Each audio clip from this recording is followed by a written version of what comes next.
Pemberontakan APRA.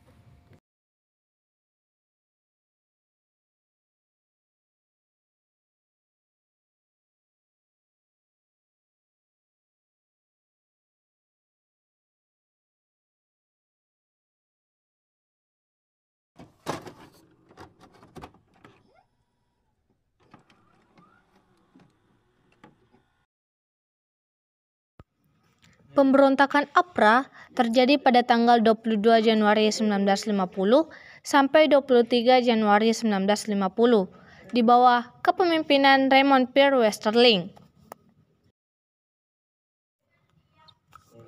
Pemberontakan APRA dilatar belakangi karena kekecewaan TNI atau Tentara Negara Indonesia dan KNIL atau Tentara Belanda Orang Indonesia yang harus bergabung bersama di APRIS, yaitu Angkatan Perang Republik Indonesia Serikat.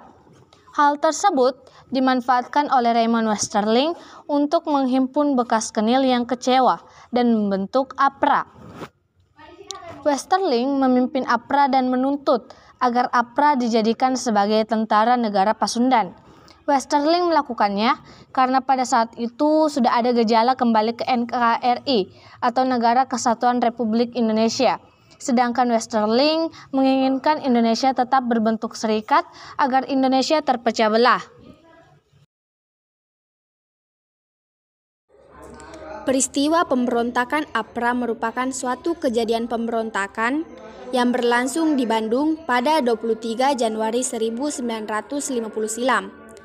Kelompok APRA terdiri atas Satuan Pro Belanda, pimpinan mantan Kapten KNIL, yaitu Raymond Westerling. Komplotan APRA inilah yang masuk ke wilayah Bandung dan menyerang anggota TNI hingga menimbulkan bentrokan. Saat itu, Westerling mengirimkan sebuah ultimatum ke pemerintah RIS supaya mengakui negara bagian Pasundan, sekaligus APRA sebagai tentara Pasundan. Kemudian, pada 10 Januari 1950, Perdana Menteri RIS kala itu, Muhammad Hatta, membuat perintah untuk penangkapan Westerling. Jenderal Friedan dan Menteri Pertahanan Belanda akhirnya menyusun rencana untuk evakuasi pasukan tersebut. Namun sayang, Westerling ternyata malah sudah lebih dulu mengetahui bahwa dirinya sedang dalam incaran penangkapan. Upaya misinya berhasil. Westerling lantas menyegerakan kudetanya bersama para pasukan pengikut dengan menembaki anggota TNI secara membabi buta. Peristiwa APRA pun akhirnya berlangsung. Saat Westerling melancarkan aksinya di Bandung, Westerling mengirimkan pasukan lain ke Jakarta untuk menangkap Soekarno dan merebut gedung pemerintahan Republik Indonesia. Tapi sayangnya, aksi Westerling di Jakarta gagal karena pasukan yang diperintahnya tidak membantunya. Sempat marah dan akan kembali memberontak karena upaya kedua Westerling kali itu tidak berhasil.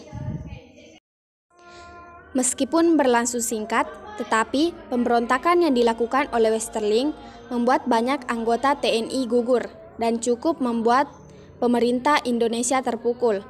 Kondisi keamanan rakyat juga ikut terancam dan terganggu oleh aksi keji yang dilancarkan oleh Westerling bersama dengan pasukannya. Dampak pemberontakan APRA. Akibat penyerangan tersebut, sebanyak 94 tentara dari Divisi Siliwangi, termasuk Letnan Kolonel Lembong, tewas.